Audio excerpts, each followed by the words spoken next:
Bonjour, c'est en compagnie du chroniqueur chez Aventure chez Sapin, Michel Therrien. Bonjour Michel. Salut. Ça va bien? Ça va bien? Oui. Michel, tu nous as écrit une belle article sur les techniques de chasse à deux. Là, aujourd'hui, tu nous parles comment tu exécutes ça au niveau de l'appel pour tromper l'orignal. Oui, ça c'est vraiment important de donner à comprendre parce que souvent, surtout quand je guide des gars à l'arc ou des gars à l'arbalète, on entend souvent la réalité qu'un orignal va se taler. On dit « Ah Michel, je sais pas ce qui est arrivé, j'ai calé, l'orignal est arrêté ».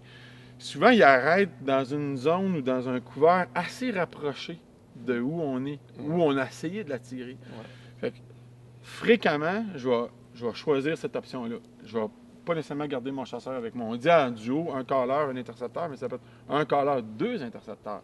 Fait que tu peux choisir une coulée, une montagne, une topographie de terrain, mettre le caleur à l'endroit où l'orignal est plus susceptible de t'attirer par ton call. Donc, un endroit naturel où il fréquente des orignaux, où il croise des orignaux. Fait que l'endroit où tu cales est extrêmement important. Mais en général, si tu sais au préalable, ou tu penses savoir où est ton orignal, tu as une bonne idée par où il va arriver. Il va arriver par la coulée, il va arriver par la flanc de montagne, il n'arrivera pas là parce qu'il y a un cap de roche, là, il y a un lac, il va vouloir éviter le lac. Si tu sais ça au préalable, si tu as bien fait tes devoirs, tu vas savoir où mettre tes intercepteurs.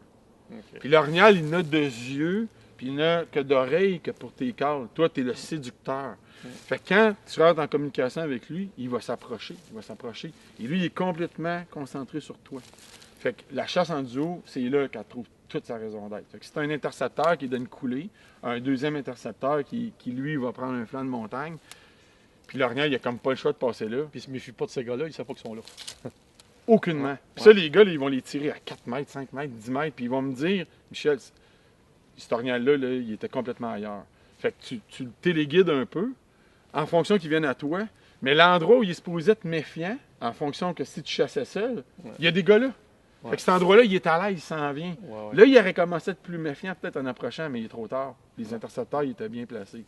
Cette technique de chasse-là, surtout que la chasse à l'orignal, c'est une chasse d'équipe, on met tous nos coupons de transport. À partir du moment où les gars vont dans la CEPAC, où ils vont en pourvoirie, tu trouves des bons territoires, des indices de boc, un caleur, un ou deux intercepteurs. Écoute, pour vrai, la majorité de mes orignaux, quand je suis en groupe, on les travaille comme ça. Surtout très efficace pour les gens qui chassent à l'arc et à l'arbalète. Parce qu'il faut être près des orignaux. C'est pas tout le temps évident de les faire venir près du caleur. Fait que là, c'est une technique qui est adaptée beaucoup. C'est adapté, elle peut servir à tous les types d'armes, mais c'est adapté réellement pour les chasseurs à l'arbalète et à l'arc. Le seul côté qui est moins le fun pour le guide de cette chasse-là, c'est que tu le vois pas. C'est ça. Tu pilotes ton monde, tu fais ta mise en scène, puis là, tu vis l'événement avec celui qui a prélevé, qui te raconte tout comment ça s'est passé. Mais un guide de chasse, c'est ça. C'est de travailler pour l'équipe. C'est ça. Merci Michel, tes trucs. Ça me fait plaisir. Très intéressant.